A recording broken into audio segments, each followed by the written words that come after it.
এটা হলো জৈন মন্দির। আর ঠিক এই পাশটাতে যে পাশটাতে এখন যাচ্ছি এখানে রয়েছে হরিবোল মন্দির।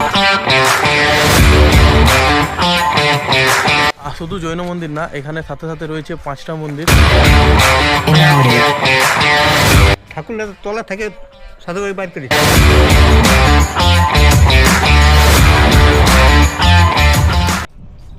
হে এভরিওয়ান, আজ রবিবার, কাজ ছিল না, ফাঁকা ছিলাম, তো ভাবলাম যাই কোথাও একটা রাইড করে আসি। কোথায় যাব এখনও কিছু ভাবিনি, তো চলো বেরিয়ে পড়ছি। কোথায় যাব ফুল ভিডিও আসবে এটার, তো চলো বেরিয়ে যাই। টাটা।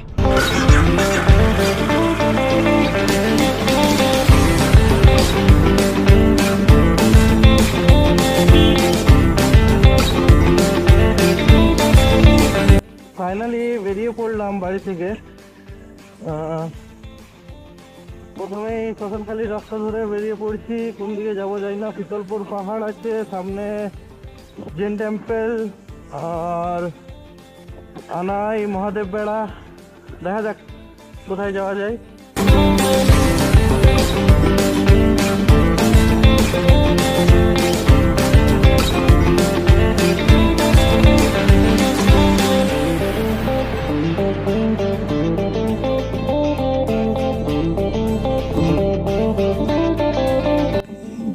ঠিক এই পাশটা, এই পাশে ছিল একটা ভোলাবাদ, এই পাশটা ডান পাশে ছিল একটা আনাই গাছবাদ। গাছ কাটা হয়ে গেছে, এই গাছটাতে জাস্ট গোড়ানো হয়ে গেছে।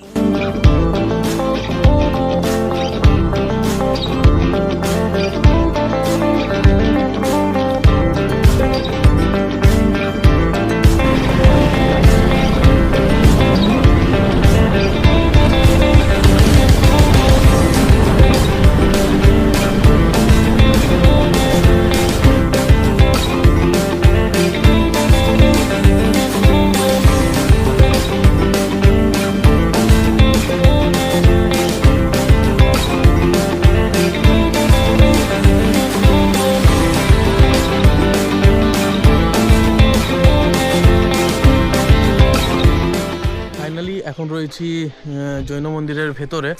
জাস্ট আমার এখানে জৈন মন্দির, আর শুধু জৈন মন্দির না, এখানে সাথে সাথে রয়েছে 5টা মন্দির। জৈন মন্দির, দুর্গা মন্দির, কালী মাতার মন্দির, হরিবোল মেলা আছে। আর ঠিক এইখানে অনেক বছর আগের ঘটনা, যেখানে এখানে মাটির ভিতর থেকে শিলামূর্তি বার হয়েছিল, সেই মূর্তি দ্বারা নির্মিত করা হয়েছিল এই মন্দির।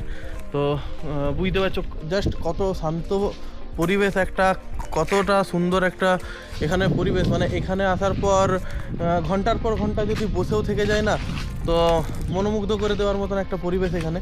তো কিছু এখানে ফুটেজ নেব চেষ্টা করছি। এখানে এখনও অবধি কাউকে দেখতে পাইনি। একটা সাধু বাবা ছিল, যদি ওনার সাথে কিছু কথা বলার সুযোগ হয় অবশ্যই আমি মন্দির কিভাবে স্থাপিত হয়েছিল কিছু জানার চেষ্টা করব। তো দেখছি কি কি হয় আগে।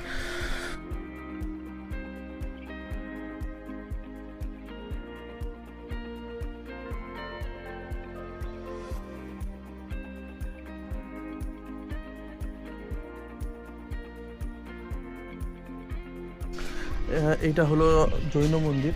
আর ঠিক এই পাশটাতে যে পাশটাতে এখন যাচ্ছি এখানে রয়েছে হরিবোল মন্দির আর দুর্গা মাতার মন্দির।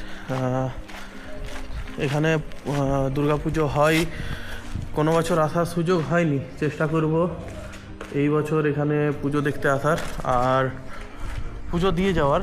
কারণ এইসব জায়গা এখনও মানুষরা জানে না, এখানে গ্রাম্য পরিবেশে পুজো হয়। তো চেষ্টা করব এই পুজোতেই আসার। এখানে হরিবোল মন্দির,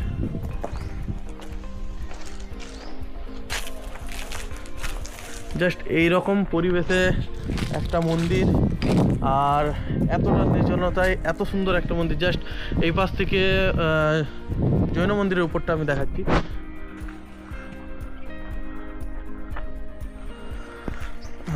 একটা কাকা রয়েছে, কাকার সাথে কিছু কথা বলার চেষ্টা করছি। তো চলো। আচ্ছা, এইখানে টোটাল কতগুলো মন্দির রয়েছে?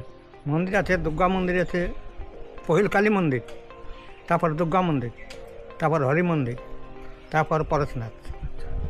4টে মন্দির। 4টে। আর ওই পাশে আরেকটা রয়েছে, হয়তো ওইটা কালী মন্দির। ওইটাই কালী। আচ্ছা, এখানে কালী মন্দিরটা ওই পাশে এখন ওইখানে পহিল কালী মন্দির। সাধু বাবা আসলে তখন পহিল কালী কালী মন্দির কালী শাসন করেছিল।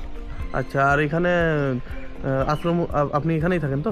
হ্যাঁ, একটা বাবাজি আছে। আচ্ছা, বাবাজি আছে। হ্যাঁ, আচ্ছা, আর এখানে মানে অনেকে শুনেছিলাম অনেক দিন আগে সাধনাও করা হয় এখানে।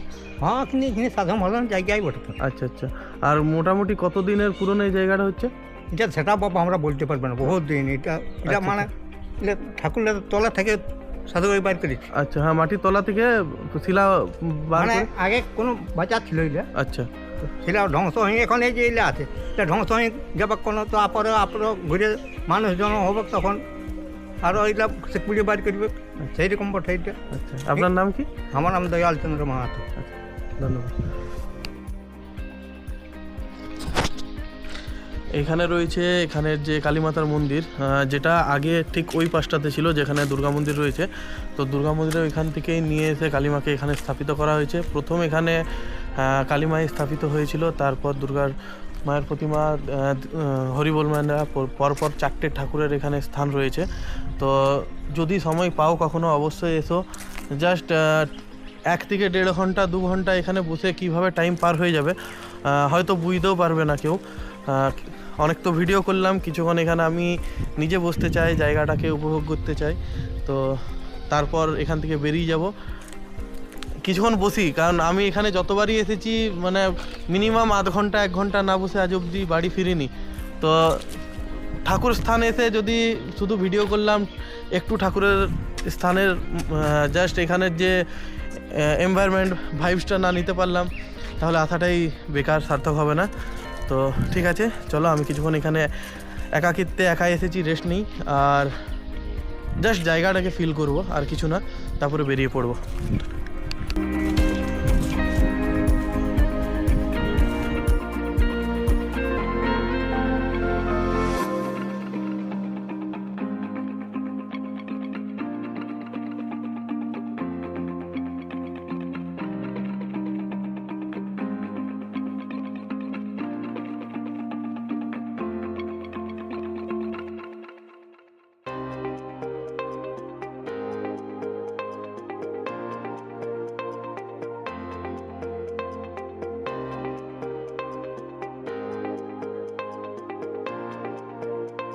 ঘড়ি কাটাই প্রায় 3টে, আধ ঘন্টা বসলাম, খুব ভালো লাগলো। একটা জাস্ট ভয়েস নিয়েছি পাখিদের, চেষ্টা করব কতটা ক্লিয়ার এসেছে জানি না, চেষ্টা করব তোমাদের শোনানোর। তো যদি সময় হয় অবশ্যই জাস্ট 40-50 সেকেন্ডের থাকবে, তো শুনে নিও। চলো বেরিয়ে যাচ্ছি বাড়ির জন্য, গান এডিট করে কাল বা পরশুর মধ্যে ভিডিও আপলোড করব। অবশ্যই যারা নতুন দেখছো সাবস্ক্রাইব করে পাশে থেকো, সাপোর্ট করো, কারণ তোমাদের সাপোর্ট পেলে আমি আগামী দিন আরও ভালো ভালো জায়গা যেতে পারবো, আর চেষ্টা করবো আরও ভালো ভালো ভিডিও দেওয়ার। চলো বাই।